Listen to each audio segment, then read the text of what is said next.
एक समय की बात है। महिमा शहर में अपनी पढ़ाई करने आई हुई थी। महिमा की एक बहुत ही अच्छी सहेली थी जिसका नाम मनीषा था। एक दिन महिमा की माँ का फोन आता है और वो महिमा को उसकी भाई की शादी के लिए घर बुलाती है। महिमा अगले दिन अपनी सहेली मनीषा को इस बारे में बताती है। मैं अपने घर जयपुर जा रही हूँ क्योंकि मेरे भैया की शादी है। अरे वाह, ये तो बड़ी खुशी की बात है। और तुम भी मेरे साथ जा रही हो, समझी? कोई बहाना नहीं चलेगा। हाँ हाँ, क्यों नहीं, मैं जरूर चलूंगी तुम्हारे साथ। दोनों सहेली बड़ी ही खुश होती हैं और जयपुर जाने की तैयारी में लग जाती हैं। एक हफ्ते बाद दोनों जयपुर पहुंच जाती हैं। महिमा का इतना बड़ा घर देखकर मनीषा तो दंग रह जाती है। हर तरफ शादी की तैयारी चल रही होती है।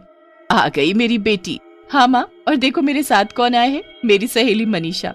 अरे बेटी, आओ आओ और इसे अपना ही घर समझो। जी माँ जी। चलो मनीषा, चलकर भैया से मिलते हैं। दोनों सहेली जाकर महिमा के भाई से मिलती हैं। राहुल अपनी बहन को देखकर बहुत खुश हो जाता है। अरे कितने दिन लगा दिए आने में, जैसे किसी पड़ोस की शादी है। अरे भैया, बस एग्जाम्स की वजह से रुकना पड़ा, पर अब मैं आ गई हूँ ना। अब देखना हम दोनों आपकी शादी में क्या धमाल मचाएंगे। अरे पर पहले इनसे तो मिलवा। अरे हाँ, मैं तो भूल ही गई। ये है मेरी सहेली मनीषा। महिमा उसके बाद मनीषा को अपना कमरा दिखाती है जो बिल्कुल राहुल के साथ वाला ही होता है। दोनों कमरे में जाकर बिस्तर पर पड़ जाती हैं और उनकी आंख लग जाती है। अगले दिन फिर दोनों अच्छे से तैयार होकर शादी की तैयारियों में लग जाती हैं। 2 दिन बाद राहुल की शादी हो जाती है और उनके घर एक सुंदर सी दुल्हन आ जाती है। अरे महिमा, ये तुम्हारी भाभी घूंघट क्यों किए हुए हैं? अरे ये शहर थोड़ी है, यहाँ बड़ों बड़ों को घूंघट करना ही पड़ता है। पूरी शादी अच्छे से निपट जाती है। अब अगले दिन महिमा और मनीषा को वापस शहर जाना होता है क्योंकि उनके कॉलेज की काफी छुट्टियां हो चुकी होती हैं। मनीषा को शहर जाने का बिल्कुल मन नहीं होता।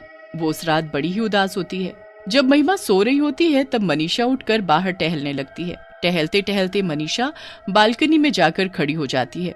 बाहर काफी अच्छा मौसम होता है और ठंडी ठंडी हवा चल रही होती है। पर फिर उसका ध्यान अचानक नई नवेली बहू पर जाता है। अरे, ये इतनी रात को छत पर क्या करने जा रही है? मनीषा उसके पीछे पीछे जाने लगती है और छत पर पहुंच जाती है। छत पर घूंघट में वो बस चलती ही जा रही होती है।